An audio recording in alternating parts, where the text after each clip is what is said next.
up here if we have them. Can't have a candidate forum without the questions. Were index cards when you entered, and by now you should have put down your question and submitted them, and then I will sort them by theme, asking duplicate questions. So we'll take one question out of a particular theme, and then I will alternate between the candidates. We're going to do the opening statements, and I will look through just randomly here. I'm going to do alphabetical, so that puts the incumbent, Jennifer Barisi. An opportunity for you to be able to see the candidates in person and hear the issues. I have been here before visiting the 912 project, and I appreciate the opportunity to come back. I've been involved in conservative causes for many, many years and have worked with many of you on party issues and helping to get our candidates elected. And I remember times of knocking doors. I remember the time that the Republicans took over the Senate. That was a big night, and worked on that, and worked on the Keating campaign and so many other things. And I'm just here to thank you for that, but then also to ask you to consider me for re-election for this position. I am the only candidate that will continue to push forward on the reforms and not roll them back. And so I will tell you that my concern is that the bureaucrats, the education bureaucrats and the teachers unions really are trying to get hold and get control of education in the state of Oklahoma. I have shown persistence through time at focusing on so many different things, but let me talk to you about three main things. The first one is reading. I know we are all concerned about standards and the rewrite of the new standards, but the biggest problem in education in Oklahoma right now is reading. Folks, if you can't read, you can't do anything else. And we have an education system that gets 4 years to get a third grader past a first grade level, to where they're doing more than just sounding out words, because the kids that fail the test are just doing that. They're still sounding out words. And if they can't get a child past that level in 4 years, ladies and gentlemen, there is nothing wrong with the child, but there's everything wrong with the system. I promise that I will continue to push for that, to push for strong reading standards, work with Governor Fallin on that. The next one is accountability. The A through F grade card has done a lot to improve schools in the state and will continue to do that. It even got a liberal state senator bounced out of office that was running for the presidency of the Oklahoma City School Board because she said she didn't think having a D was that bad of a deal. And so it has been very helpful there. We're going to talk to you about the truth about testing. I know you're hearing a lot about testing. I think it's important to really put some truth behind that and some clarity. And finally, I'm going to talk to you a little bit about parent education choice. I think it's very important our parents have a chance to continue to choose for their children. Certainly in the Lindsay Nicole Henry bill, that has been very successful, and we're going to continue to support that and expand those numbers and make sure that parents have additional choices coming in my second administration. So thank you very much, and I appreciate being here tonight. To have the chance to address such a great group, and I know that everyone here is very informed and engaged, and that is how we need to have this kind of engagement spread throughout our state, because then we really are able to effectively hold our elected officials accountable and work with them so that we can move forward. So my name's Joy Hoffmeister. I was appointed by Governor Fallin to sit on the State Board of Education, representing this area actually, U.S. Congressional District 1. When I arrived there, I arrived with a background, and that background is that first of all, I married a preacher. We've been almost married 30 years, and later he went to seminary and then later to law school and is now judge. So it's a little different path. But when I first entered that board experience, I realized that I was really the only one who had practical experience in the classroom. And I have a background in public education. Then after we had our 4 kids, I tried to get back into the classroom when a business opportunity landed in my lap, and it's called Kumon Math and Reading. So for the last nearly 15 years, I've spent that time working on high very high standards, which start with a deep, deep foundation. And it is very powerful what can happen with parent engagement. And we can do a lot if we look at the real, secret to great schools, and that is parent engagement. And so, as I became a board member, I began to see missed opportunities to work with those who were going to implement reform. And so after our legislature saw many things unravel and begin to not be effectively implemented, they began to get frustrated as well. And so we're very proud to say that 45 of our state House and Senate members have done something very unprecedented, and that is to step forward and say publicly that they're part of our team and that it's time for new leadership. So what are we going to do, and how are we going to do it? Well, first we have to address the testing. We are focused on high-stakes testing to a point where it's toxic. We need less time testing and more time on instruction. Second, we need an A to F grading system that works. We don't have that now because we didn't listen to those who could have made it work. So let's fix it. And finally, I used to say we need to repeal Common Core, but now I say we need to make sure we don't rebrand and that we have someone we trust who will help write the standards and oversee that process so that they are Oklahoma-driven, reflect Oklahoma values, and they will effectively work to close the skills gap in Oklahoma where that exists, and we can do that if we move forward together. Thank you. With you, we'll start with Joy Hoffmeister first for the answer. Several districts have publicly stated they will stay with Common Core curriculum. How will you enforce Common Core, despite the passage of House Bill 3399? Your timekeeper is there. Okay. All right. How will I enforce, do you mean House Bill 3399, the repeal of it? Okay. Very good. Well, I think that, yes, we do have many districts that have spent a lot of resources, professional development, time, working to follow the law that we had in place. And that law we had because of the insistence and leadership of Janet Barisi and those who were out to chase race to the top dollars. And then when Janet Barisi took over that position, she made sure that we moved forward and didn't listen to those who had concerns. So we can't make that mistake twice. And the way I will work is to understand that those who were working to be prepared and were doing what they were asked to do did lead in professional development. I think in the teaching profession, nothing is wasted when it comes to professional development. And that is something that we'll be able to use no matter what the standard is or the name that goes with it. But we have to have a commitment to not simply go through a ceremonial process that lands us right back where we are, now. And that means bringing people together who have expertise in the writing of those standards so that it reflects Oklahoma values as well as the high standards we need. And that is going to take a process that Oklahomans have confidence in, or we will not be able to implement successfully even those. So this is about leadership, it's about trust, and it's about listening and an inclusive, collaborative type of leadership. That's what I've done for the last 14 and a half years, and there's no reason for me to change now.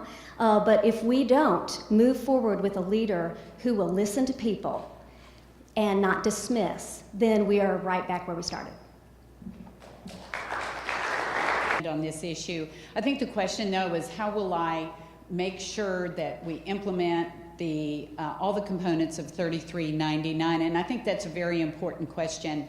And I was disturbed when I heard some superintendents and some educators say we're going to continue to teach the Common Core. I have already called together, and we had for 2 days this week, if you will, a convening of math teachers and of English teachers. Because my first concern is that we get teachers ready to teach in the fall. And what they will teach is the past standards. Those are the standards that were in place prior to the legislature adopting the Common Core in 2010. And so as I sat with those teachers, they were amazing. They just dug right in and they said, you bet. And they're helping to develop curriculum mapping and instructional supports and helping us with professional development on teachers and making sure that they are going to be teaching PASS. I was very clear with them. I said, the Common Core is dead. Probably said it about 3 times. I said, schools this year will teach PASS. They will be assessed on PASS, and so it's necessary. But what I have done is I've asked teachers to talk to us about critical content. I've said, I'm going to flip the model on all of you, and I'm going to ask teachers to write the item specifications. Some of you are teachers in the room, and you know what that means.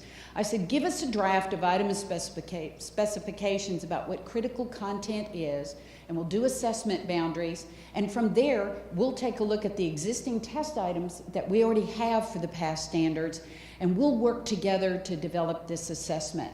That gave them a lot of excitement and a lot of hope on how to do this. Now later on, I hope to talk to you about the rewrite process and the infrastructure we're building for that, and I'm pretty excited about it, about how we're going to be doing this.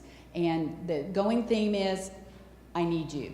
And we'll have some ways that you can sign up to be a part of this after this meeting. And I'm very serious, we need you. Thank you. You know, right, 2 minutes. Essentially, college and career ready, we have found, as we've already begun discussions about this, that there is no agreement between career tech and higher ed and common education and the Commerce Department, because they're going to be involved in it too, and parents and teachers. No one can agree on exactly what that is. So we're going to get everybody in the room, and that's actually job 1. We are going to come out with a common definition and some founding principles about what college and career ready. As I told my staff, because we met the week before the governor signed the bill, because I knew she was going to sign it, and I said, tell me what your vision is for a student graduating from an Oklahoma high school. What's in their head, what's in their heart, and what's a part of their fiber.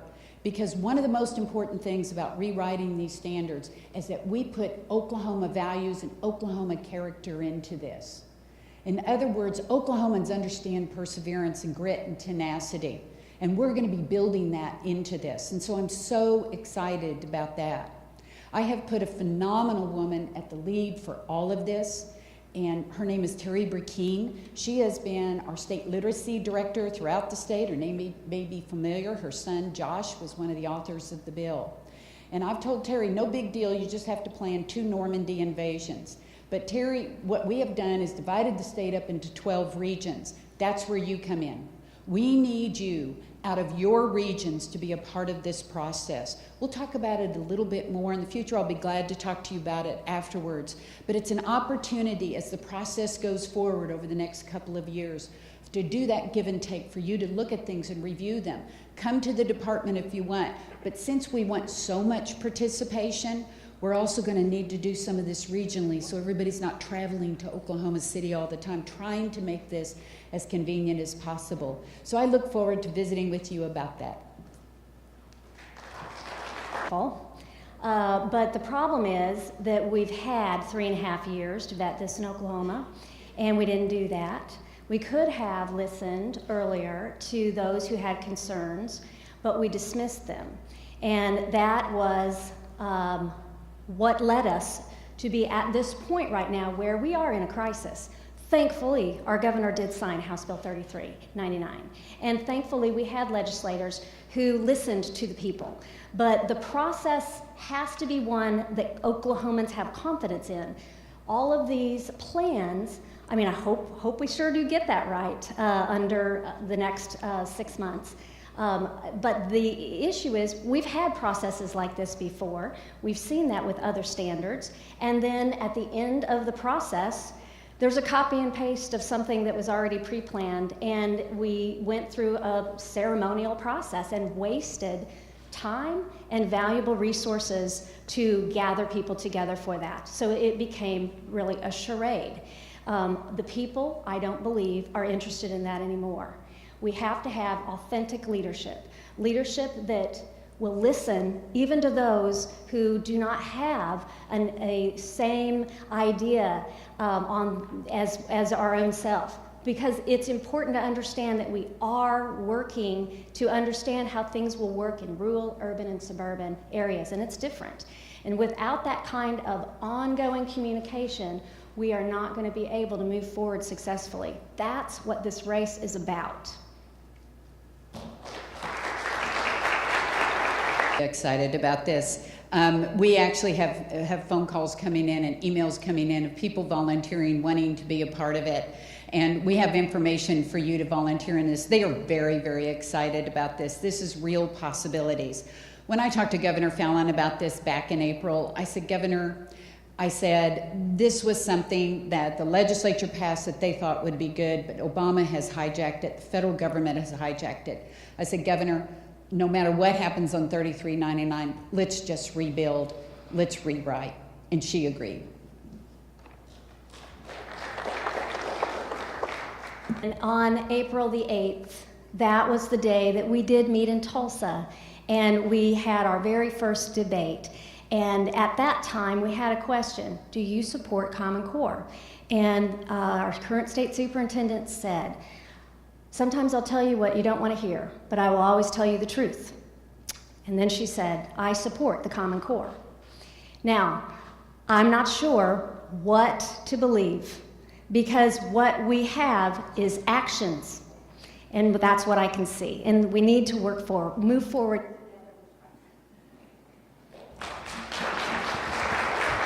Another, I guess.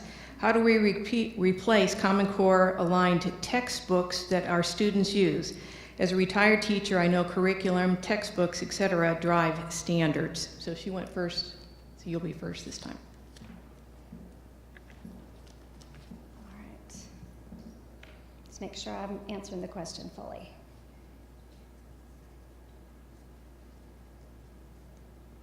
All right. So now that Oklahoma has repealed Common Core, how do we replace the Common Core aligned textbooks that our students use? All right, so retired teachers asking this. And really it was the textbooks, the concern of that. However, I know that we have issues where we are setting standards in the future that are going to reflect Oklahoma-driven standards that will be high. The issues that we've had before are going to be something that have to be avoided, where we are finding books that are going to align with Oklahoma standards. However, the past standards are something that was just recently here, they're part of 2010, and there are certainly going to be, I think, a movement throughout our nation where there will be others who also say, we want to stand up and say that what was voluntarily adopted at one point when it was a concept called Common Core, and now that that has been developed and other states see and follow the lead of Oklahoma, there will be more and more momentum so that we do have textbooks that will really answer some of the concerns that we saw coming when we weren't using the real foundational approach to having a deep foundation in learning. Instead, what we were doing was complicating, trying to apply what students didn't know yet. And it's important to have the deep foundation if we're going to be able to be competitive in the future. That takes time, it can't be rushed, and it takes a rich learning environment in a classroom. There's a whole lot of reasons that I hope we go into some testing with conversations so we can address that too, because it looks like I'm going to be out of time here in a second. But this is a concern, yet Oklahoma has an opportunity to lead. The question that was part of the conversation of our state textbook committee that had one of their meetings today in the department, and there was a lot of buzz going on about that. It's really amazing. We're writing Oklahoma standards for Oklahoma kids using Oklahomans. And Oklahoma always comes up with a solution for that. I am confident, just as, I told the governor, I said, when David went into battle and he tried to put on Saul's armor, the battle just didn't work because he had on the wrong armor, and he had to have the armor made for him. And I can tell you, as we're building these, the textbooks will become evident. Will that be Saxon math? Hope so. Hope that makes a resurgence back in the state. That is fantastic.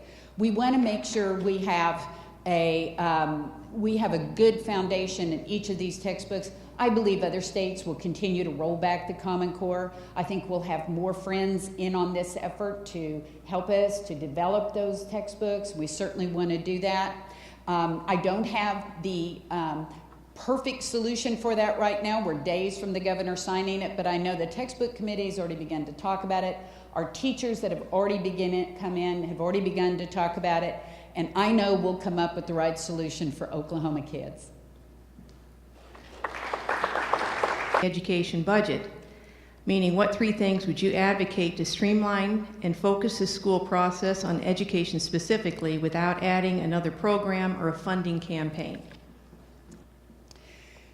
You know, one of the things that you find when you run a successful charter school, just as I did when I ran 2 successful charter schools, is that when you're talking about budgeting, instead of talking about funding programs and keeping programs running, you change this up and you ask the question, what do we need to do? What is the judicious expense of our dollars to help every child succeed? That's not being done right now in our school districts, among our school boards.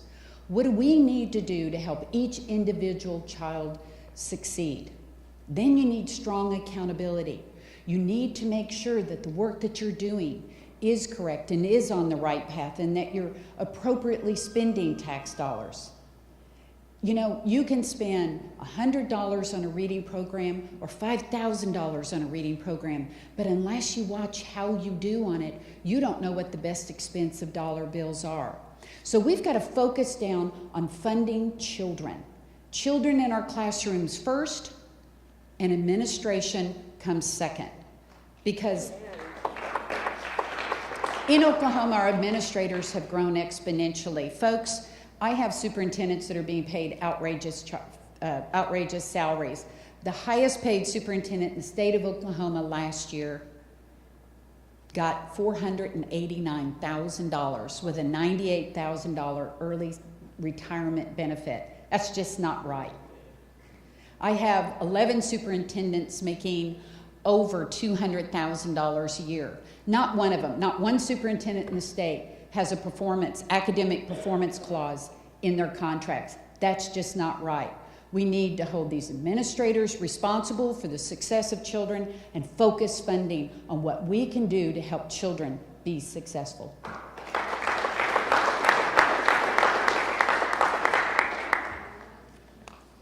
Well, we do have limited resources, and it is government taxpayer money that was being spent on education.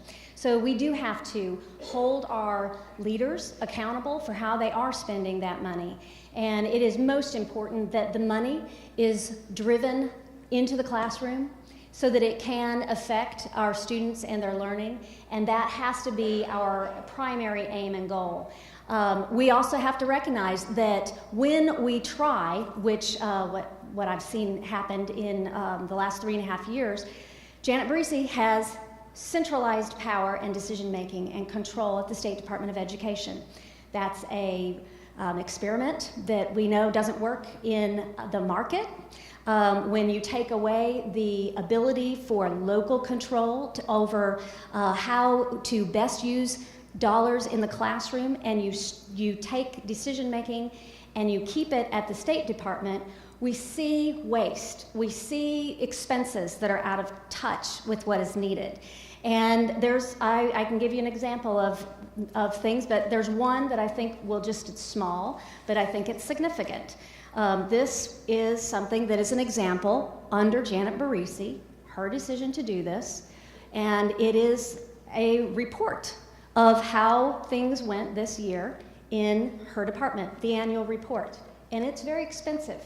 In fact, we know exactly how expensive it is because on the very back, it tells us on the last page that it cost $33,000 to print this, $33,268.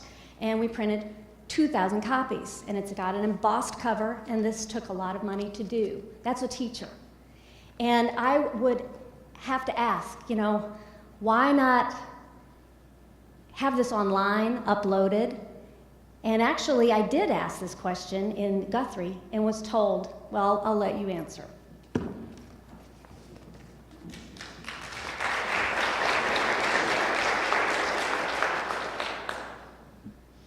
we have been putting the report online, and we continue to put it online. It's just that we